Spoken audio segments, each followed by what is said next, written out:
Some people found some islands a few thousand years ago, and those islands eventually became the Philippines. But I'm assuming if you clicked on this, you want to know at least a little bit more, so let us begin. Most written records of the Philippines start after the arrival of the Spanish, as the Spaniards burned most of the country's pre-existing written history when they came, so historians have little to go off when consulting the past before the Spanish.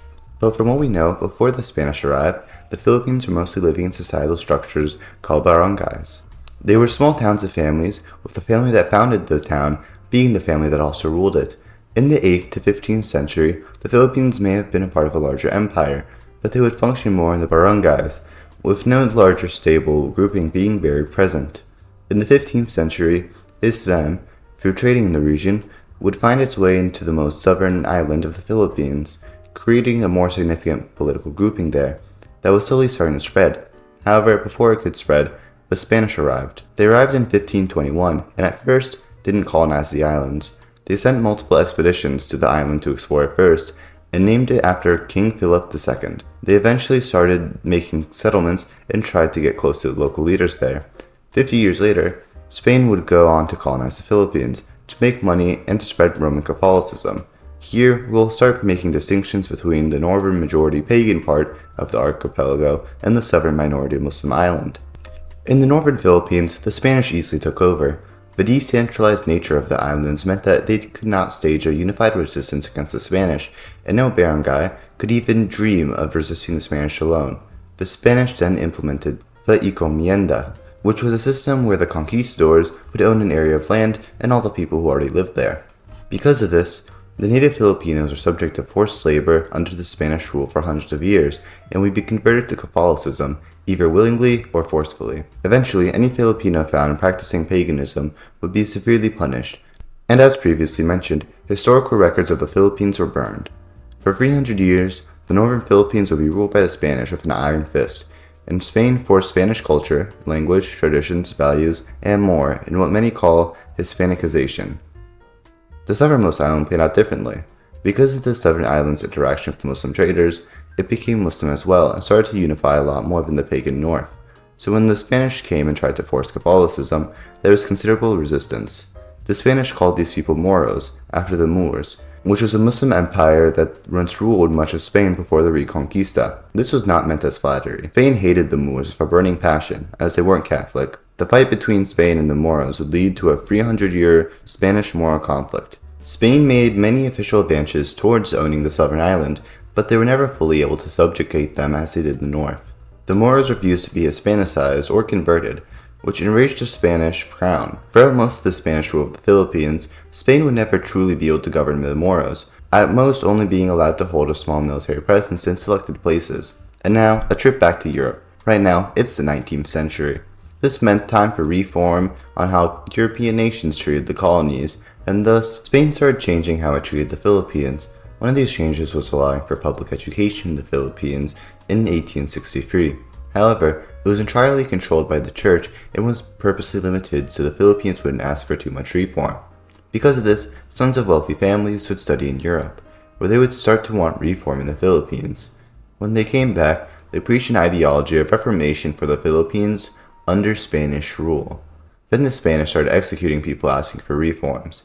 This understandably pissed off the Filipinos. This sparked a revolution that was only ended by a ceasefire, where the revolutionaries were exiled to Hong Kong, and subsequently, Spain promised reforms, but those promises Spain did not fulfill, which pissed off the revolutionaries.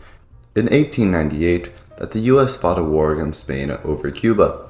Revolutionaries in the Philippines saw this as their chance to get independence and help the US defeat Spain. This gave the US not only Cuba, but also Guam, Puerto Rico, and of course, the Philippines. The US promised the Philippines independence for their contributions to the war against Spain, but they completely turned around on that promise.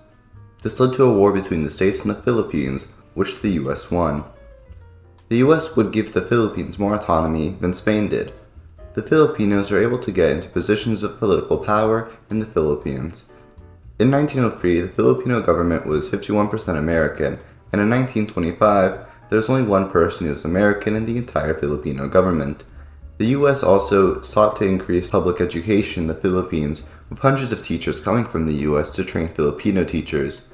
The state still managed foreign policy and defense of the Philippines, though, and implemented some questionable acts that encouraged the Philippines to remain an agricultural society.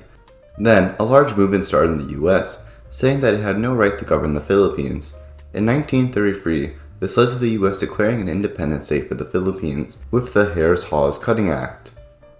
This may have also been because of the economic interests of the US, as this was also during the Great Depression, and American farmers didn't want Filipino competition.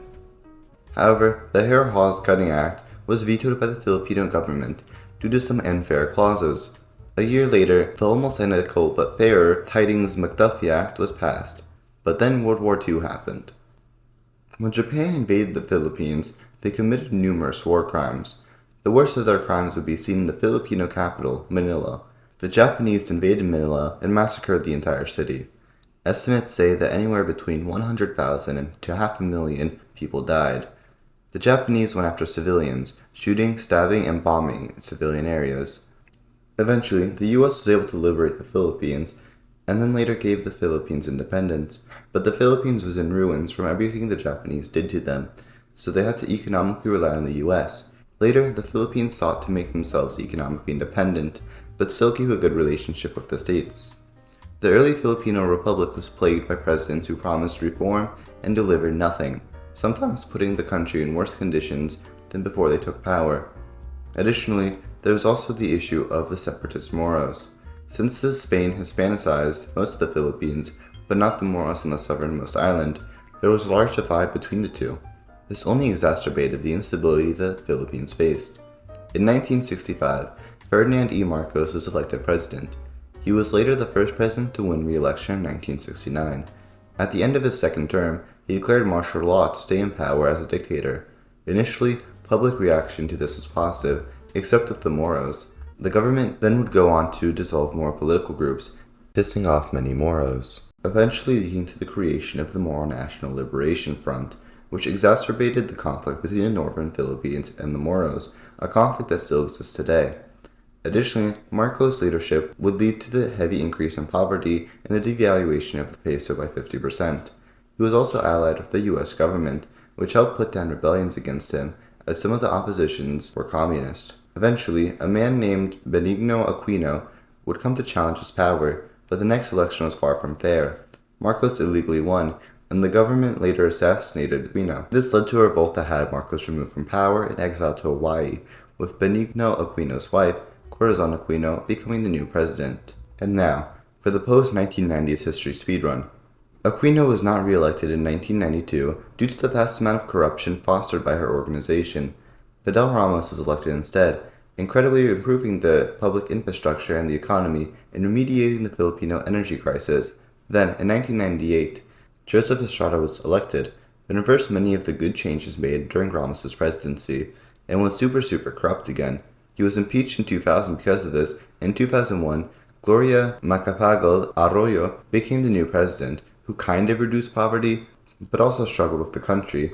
Then 2 failed military coups were staged against her, and Arroyo declared martial law, which worried many Filipinos. In 2010, Aquino III won the presidential election and gave the Moros an autonomous state to make peace with them, ending a 40-year conflict. Then China tried to take control of the Filipino territorial waters. Rodrigo Duterte was then elected in 2016, and he tried to do a hard crackdown on drugs in the country, executing anyone he even thought was a drug dealer. In 2022, Bongbong Marcos Jr. was elected, the son of the dictator we mentioned earlier. It is clear that the Philippines has a lot to do to help deal with its past of colonialism and corruption. However, recently, its economy has been improving, which is hopefully a good sign for what's to come for the Philippines. Many Filipinos are hopeful Marcos Jr. will be a good president, but only time will tell what's in store for the future of the Philippines.